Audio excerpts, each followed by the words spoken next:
Hola, ¿qué tal? Buenas noches, buenas tardes, buenos días, dependiendo de la hora en la que nos estés visualizando. Aquí estamos en nuestra segunda entrega de Vamos a hablar de cine. En esta ocasión estaremos abordando un tema un tanto controversial que tiene muchos puntos de vista, que tiene incluso opiniones encontradas, diferentes puntos de vista que podemos terminar incluso muy mal si no tenemos esa apertura. El tema central de las películas que abordaremos en esta segunda emisión será la Semana Santa. Un concepto muy marcado en la cultura mexicana que puede ser visto desde un punto de vista religioso, muy espiritual, y otro totalmente alejado de esto, que puede ser muy mundano, muy carnal, y nada que mejor que las playas para vivir este concepto de Semana Santa. En esta ocasión he invitado a un gran amigo, también estudiante orgullosamente de la Universidad Tecnológica de Coahuila. Él es Fernando Mesa. Fer, ¿cómo estás? Muy bien, gracias a Dios. Muchas gracias por la invitación, ¿verdad? Y pues esperemos y también les sirvan y sea un conocimiento de su agrado este tema que vamos a abordar. Y bueno, para empezar, vamos con las clásicas viejitas. Cuando estábamos en Semana Santa, tal vez de 15, 20 años, que no está tan presente YouTube, todas las plataformas de streaming y que no teníamos para cable, teníamos acceso únicamente a canales locales. ¿Y qué es lo que pasaba en Semana Santa? Nos teníamos que chutar todas esas películas. Y un clásico, acá mi compadre la cámara no dejaba mentir porque fue una recomendación de él, un clásico, los 10 mandamientos. Fer. ¿Qué me dices de los 10 mandamientos? No, pues una de mis películas favoritas, la verdad. Los Diez Mandamientos pues contiene información desde el Antiguo Testamento, marcando la vida de Moisés, quien fue un israelí o parte del pueblo israelita, Ujú. ya que estaba aprisionado por el pueblo de Egipto. Este personaje, esta persona, pues fue abandonada, ¿verdad? Gracias a que el pueblo de Egipto tuvo miedo a que el pueblo de Israel estaba creciendo a grandes números. Entonces, pues no tuvo más remedio la mamá de Moisés de que tirarlo al río y fue adoptado por la hija nada más y nada menos que la del faraón. En, Ramsés II. sí, entonces era nietrastro, digamos así, Mientras. era un nieto segundo Ok. del faraón. Entonces, esta persona vuelve a sus orígenes y marca un antes y un después al irse al desierto a hacer su vida y le habla a Dios. Entonces, regresa a su pueblo a salvar a Israel con un solo objetivo, que era liberarlo del aprisionamiento y mostrarle las tablas de la ley al subir al monte Sinaí. Tuvo pues una gran proeza, ¿verdad? Que gracias a la ayuda de Dios, pues partió el mar en dos. Y esa escena de cuando se parte el mar en dos es una escena icónica y un gran logro para ese momento. Estamos hablando de 1956 aproximadamente, Sí, si mal no recuerdo. Ya estaba esas grandes producciones de Hollywood a color y lo más sobresaliente, no había monitos o gente hecha por computadora. Toda la gente que vemos ahí es real. Y la escena icónica es cuando se parte el mar rojo, sí, sí, el sí. Mar Rojo en dos. Junto con esta otra película está la de Ben-Hur. ¿Has visto la de Ben-Hur? Sí, claro que sí, también es una de las crónicas más simbólicas de la Iglesia Católica. Simbólicas, sobre todo Sí, simbólicas. gracias a la conversión todavía, porque Ben-Hur recordemos que era un romano que empezó como un prisionero, fue escalando y viviendo grandes etapas de su vida y ahí fue donde conoció en una de esas etapas de aprisionamiento a Cristo Jesús, donde le dio de beber cuando estaba pues prisionero. Después pasa el tiempo, se hace soldado, ¿verdad? Y él es testigo vivo de cómo fue, bueno, ya en ese tiempo ya fallecido, ¿verdad? Pero él fue testigo de cómo fue crucificado Jesús y pues tuvo una gran, ¿cómo digámoslo? Fue testigo de un gran milagro porque gracias a su hija y su mamá que se salvaron de la lepra, ellos vivían en el Valle de los Leprosos. Entonces, pues gracias a la fe de Ben Hur en ese tiempo, porque pues se desataron lluvias, tormentas y se partieron truenos cuando fue la muerte de Jesús, él con la fe, gracias a la lluvia que le había caído a su hermana y a su mamá, pues se salvaron de la lepra. Ya cuando fue a verlas, estaban totalmente curadas. Entonces, ese fue un gran testimonio de él, ¿verdad? Y un gran acto de conversión más que nada. Y algo muy importante, muy sobresaliente al momento de hacer la de Ben-Hur, fue la cantidad de personas que sale. Y yo creo las escenas más representativas, porque a diferencia de los 10 mandamientos, como que tiene un poquito más de acción, Sí, como una sí. especie de gladiador, pero de aquel entonces, mucha acción. Y pues la famosa carrera de cuadrigas, esos carros romanos jalados por 4 caballos, nada fue hecho a computadora. Incluso las grandes escenografías eran millones, millones de dólares que se hacía para hacer ese tipo de producciones. Vamos también con un clásico aquí en la cultura mexicana que es El Mártir del Calvario. Una película en blanco y negro de 1952. Tú eres muy joven, pero de seguro sí la habrás visto. Sí, pues mi bisabuela y mi abuela, ¿verdad? Me hicieron verlas en ese tiempo. Ahí Ay, las tenía, abuelas, ¿verdad? sí. Siempre promoviendo el cine nacional. Ahí más o menos tenía yo unos 13 años cuando me acuerdo ya verla, sí, muy viejita. Entonces, pues yo me acuerdo, ¿verdad? Que relataba más que nada ya un Jesús grande, Ujú. ya dispuesto a predicar, a ir por la vida, reclutando a sus apóstoles y enseñando las bienaventuranzas, haciendo los milagros, ¿verdad? Ahí marca mucho, pues que hizo caminar al paralítico, hizo ver al ciego, sacaba a todos del templo, El ¿verdad? templo. Ahí recordamos la icónica frase que también muchas personas, aunque no sean católicas, la usan, de que al César lo que es del César Y y a a Dios Dios lo lo que que es es de de Dios. Dios. Sí, pues todo eso lo han mencionado, ¿verdad? Y ha perdurado gracias a peliculitas también que se han hecho más famosas, a pesar de que también la Biblia lo dice. Exactamente. Y bueno, ese señor Rambal que venía de España, se vuelve famoso acá en México y pues decidió quedarse a hacer su vida. Y qué vida, qué vida, qué vida hizo acá en México. Vamos a ponerle pausita, nos vamos a promociones de la universidad y regresamos con ustedes.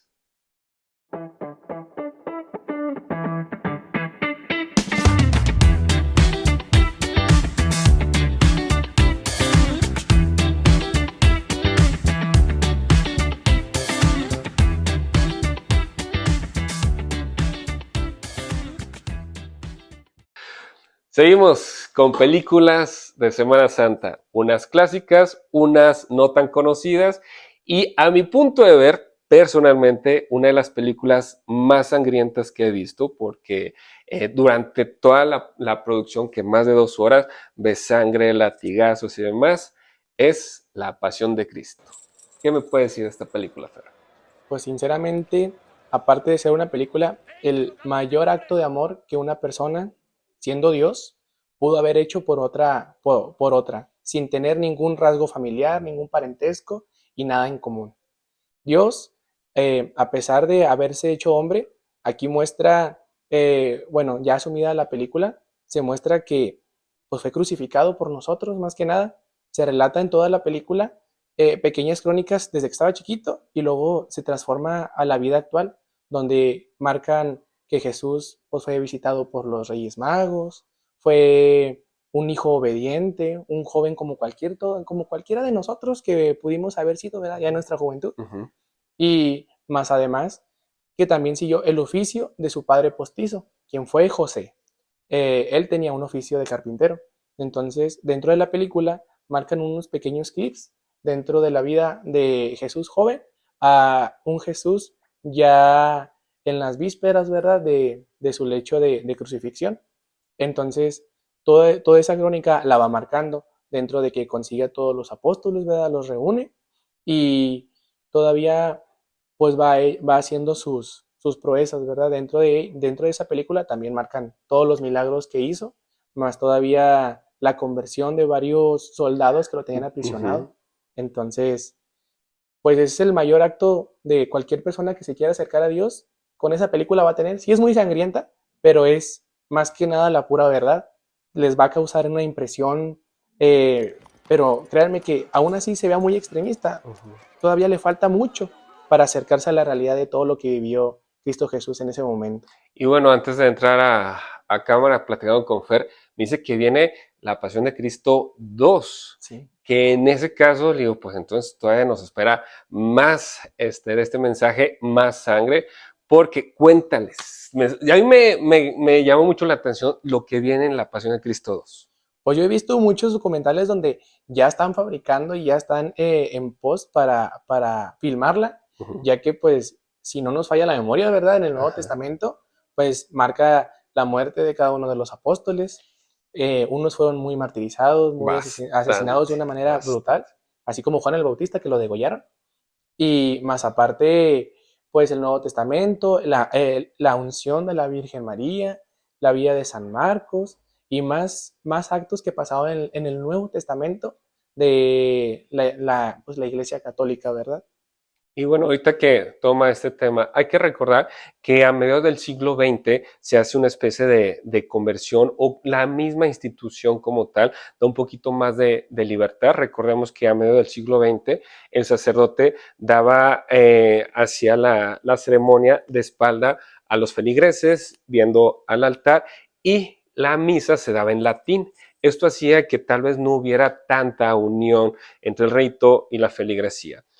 La institución decide abrir un poquito más libertad, el sacerdote empieza a dar la cara ya al feligrés y empieza a dar la misa en su propio idioma. Esto hizo que se empezara a tomar otras libertades y obviamente en las cuestiones de cine también empezaron a tomar otras libertades. Recordemos que en los 60 empieza la minifalda, empieza muy fuerte en la postura feminista, empieza más esta libertad, estas luchas sociales, y esto también se vio reflejado en cómo se abordaban los temas de Semana Santa, cómo se veía al Maestro Jesús. Una de ellas, muy en particular, que a mí me llama mucho la atención, es Jesucristo Superestrella, una película en los 70 en el cual te ponen a un Jesús más humano, y le comentaba aquí a Fer que incluso el papel de Judas toma como una especie de protagonismo. A contrario a como se venía contando, a este personaje lo empiezan a poner no como el malo, como el traicionero, sino una persona que trataba de regresar al personaje de Jesús otra vez al mensaje. Pero tú, ¿qué Sí. puedes decir al respecto, Fer? Pues a mi perspectiva, ¿verdad? Un acto verdadero de redención que hubieran puesto muy bien a la película, para mi opinión, sería pues el testimonio simplemente de Tomás o el de Pedro, de que a pesar de que ellos también tuvieron sus deslices, ¿verdad? Sus trompicones, pues Pedro lo negó 3 veces, Tomás no creyó, a pesar de que todos sus hermanos en ese tiempo se les había aparecido Jesús después de la resurrección. Entonces, para mí, ese sí es un acto de redención, al pedirle perdón a Jesús de esa manera y redimirse y volver a Cristo, cosa que Judas pues no hizo, ¿verdad? Entonces, ese sería mi testimonio sobre esa película. Y en esa misma línea de poner a la figura de Jesús ya no como las películas que estamos abordando en la cápsula anterior, sino todavía más humano, yo creo que es de la película que más te ponen al Jesús humano, La Última Tentación de Cristo. Una película de Martin Scorsese de 1988, en el cual incluso cuando empieza la misma película pone ahí un mensaje claro, el cual dice: la siguiente historia no está basada en hechos bíblicos, evangélicos, sino desde una perspectiva personal, bla, bla, bla, bla, bla. Está muy interesante para aquellas personas ávidas de conocer un poquito más o desde otro punto de vista, el ver la figura de Jesucristo de un punto de vista muy humano, en el cual para algunos puede ser muy subido de tono porque se ven escenas donde entabla una relación con María Magdalena, tiene hijos. Sin embargo, es muy reflexiva desde un punto de vista humano, bajado a un lenguaje, a unas palabras coloquiales, esas tentaciones que uno pudiera llegar a tener como cualquier ser humano. Dejamos hasta aquí, tenemos pausa y vamos a más promoción. Regresamos.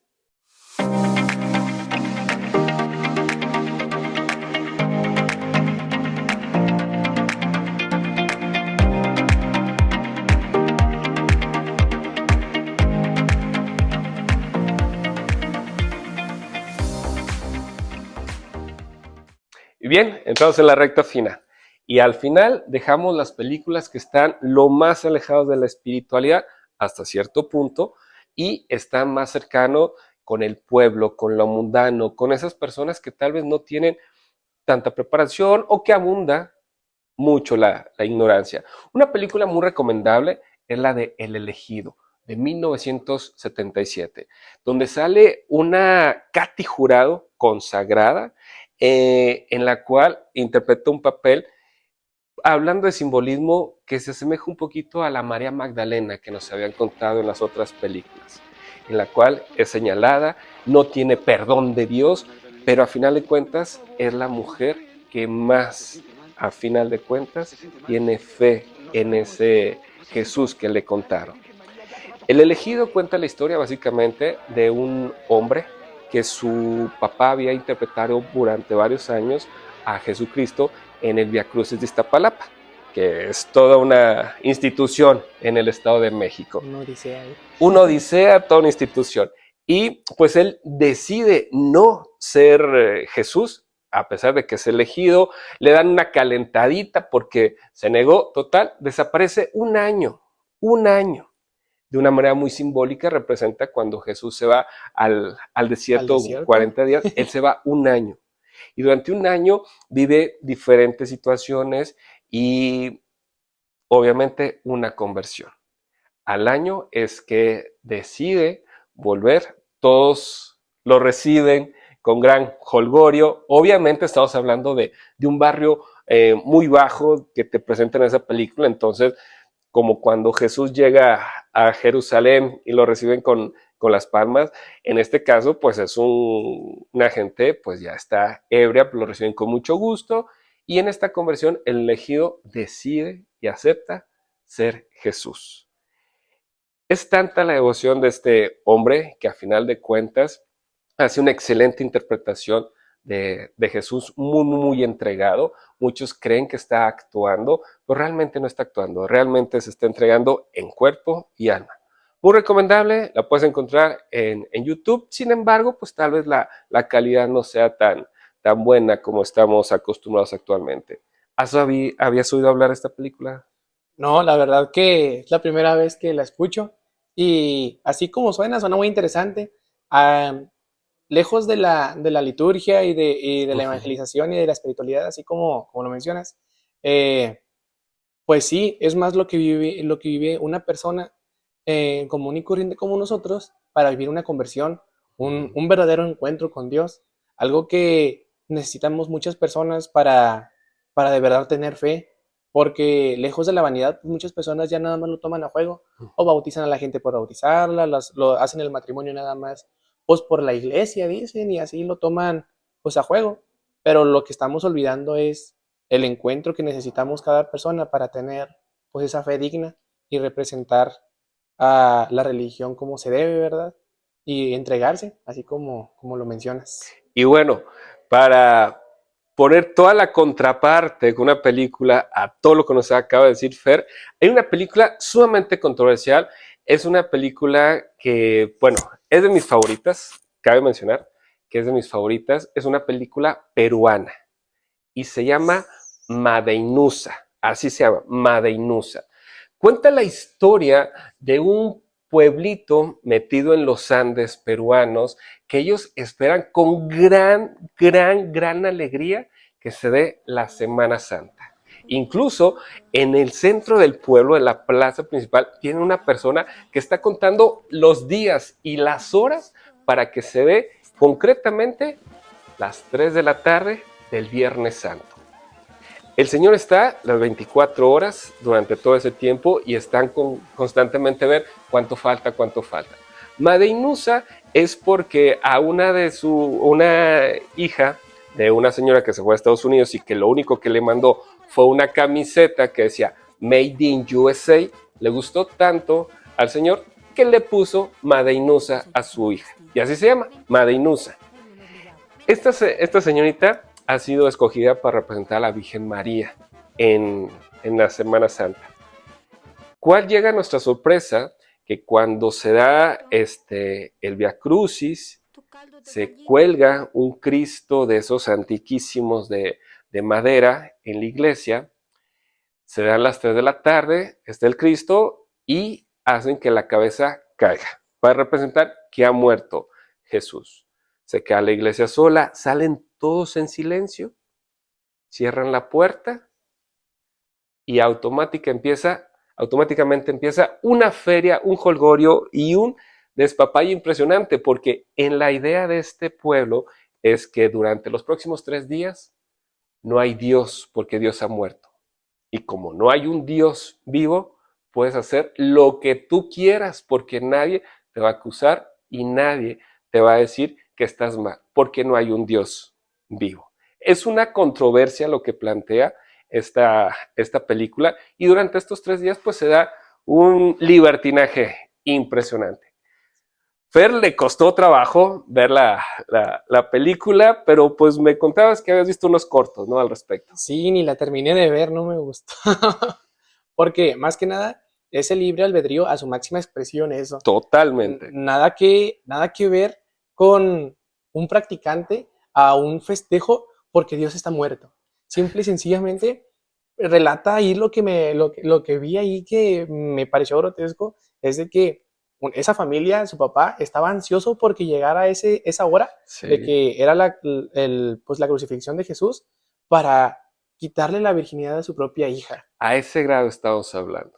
Entonces, es detestable y simple y sencillamente lo que hacen allá en Perú, ¿verdad? No sé si me están escuchando de allá, pero pues es algo que lejos de la religión es un festejo contra Dios, porque no vas a faltarle el respeto ni siquiera a tu prójimo, algo que totalmente está en contra de lo que nos dijo Jesús en la Semana Santa. Dentro de la Semana Santa lo vas a hacer en un Viernes Santo por festejo porque no tienes un, pues sí, ahora un protector en ese momento. Entonces, todo lo que relata sí es extremadamente fuerte y pues se supone que está basado, ¿verdad? Pues, en hechos que pasan allá. En ciertas prácticas de algunos pueblos andinos. Entonces, es muy extremista a lo que llegan las personas solo por llevar sus deseos carnales hacia lo más extremo y ver a su propia familia con otros ojos. Y bueno, Fer acaba de decir una palabra clave, extremo. Es así como este tipo de películas donde el tema central es Semana Santa pueden ser extremistas. Podemos tener películas que despierten mucho la espiritualidad, un acercamiento con cierta imagen del Maestro Jesús que nos han planteado, y hasta el otro extremo, esta película peruana que es un claro ejemplo del extremo de qué hacer cuando no hay un Dios vivo. ¿Vale? Muy controversiales, y bueno, a final de cuentas, cualquier tipo de película que toque temas de religión, si realmente quieres apreciar la película como tal, como cine, uno tiene que tener una gran apertura. Obviamente habrá algunas películas que reafirmen tu fe, habrá otras, acá decía nuestro compadre detrás de cámara, que te mueve la fe, hay conversiones para que te vayas hacia un lado, hacia el otro, pero a final de cuentas, tú eres el que tiene la última palabra. Ya vamos casi en la recta final, ya para despedirnos. ¿Algo que quieras agregar, Fer? Nada, espero que esto que quede de la cuaresma les sirva para una conversión apropiada, ¿verdad? Para que vivan al máximo la Semana Santa y no se vayan de vacaciones, disfruten tantito. Y pues, pues sí, ¿verdad? Mis más mejores deseos y muchas gracias por la invitación. Sería todo. A ti, Fer. Yo sé que es un tema muy controversial, hay muchos puntos de vista, y bueno, cada quien, usted tiene la última palabra. ¿Cómo se viven en estos temas de Semana Santa? Incluso hay instituciones que ya incluso quitaron el título de Semana Santa a las vacaciones y dicen vacaciones de primavera. Pero bueno, a final de cuentas, tú tienes la última palabra. Recuerda, la vida es una película. Tú eres el protagonista. Nos vemos.